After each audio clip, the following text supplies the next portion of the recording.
معروف foreign policy expert ایلدار ممدوف نے پاک امریکہ تعلقات کے حوالے سے اپنے آرٹیکل میں لکھا ہے کہ پاکستان نے بھارت کے طیارے مار گرائے اور سفارتی میدان میں برتری حاصل کرتے ہوئے امریکہ میں اپنی پوزیشن بہتر بنائی اور صدر ٹرمپ کی قربت حاصل کر لی۔ ایلدار ممدوف نے لکھا کہ ٹرمپ نے کانگریس میں خطاب کے دوران انسداد دہشت گردی پر پاکستان کی تعریف کی اور واشنگٹن میں پاکستان کے نئے حامی سامنے آئے۔ انہوں نے اپنے آرٹیکل میں بتایا کہ بھارت نے مئی میں کشمیر حملے کے بعد پاکستان پر حملہ کیا، مگر پاکستان نے بھارتی طیارے مار گرائے۔ 4 روزہ جنگ میں ٹرمپ کی مداخلت سے کشیدگی ختم ہوئی اور پاکستان نے جنگ بڑھانے سے گریز کیا۔ ایلدار ممدوف نے کہا کہ پاکستان نے ٹرمپ کی ثالثی کو سراہا اور نوبل انعام کے لیے نامزد بھی کیا، جبکہ بھارت نے ٹرمپ کے کردار کی تردید کی، مگر پاکستان نے سفارتی میدان میں سبقت حاصل کر لی۔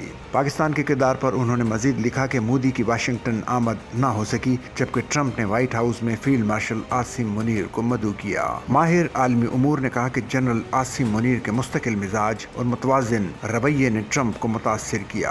انہوں نے لکھا کہ امریکہ نے پاکستان کے ساتھ بڑے معاشی معاہدے کیے، جبکہ بھارت پر اضافی ٹیرف لگا کر ٹرمپ نے نئی دہلی کو بیجنگ اور ماسکو کی طرف دھکیل دیا اور مودی 7 سال بعد پہلی بار بیجنگ کے دورے پر جانے پر مجبور ہوئے۔ ایلدار ممدوف نے کہا کہ امریکہ کے جھکاؤ کے باوجود سوال باقی ہے کہ کیا واشنگٹن کی پالیسی واقعی بدل گئی یا یہ صرف وقتی اشارے ہیں یا international interest. Sachal news network کی ویڈیوز میں خوش آمدید۔ ناظرین، ویڈیو سے متعلق اپنی قیمتی رائے کا اظہار کمنٹ باکس میں ضرور کریں اور چینل کو سبسکرائب کریں۔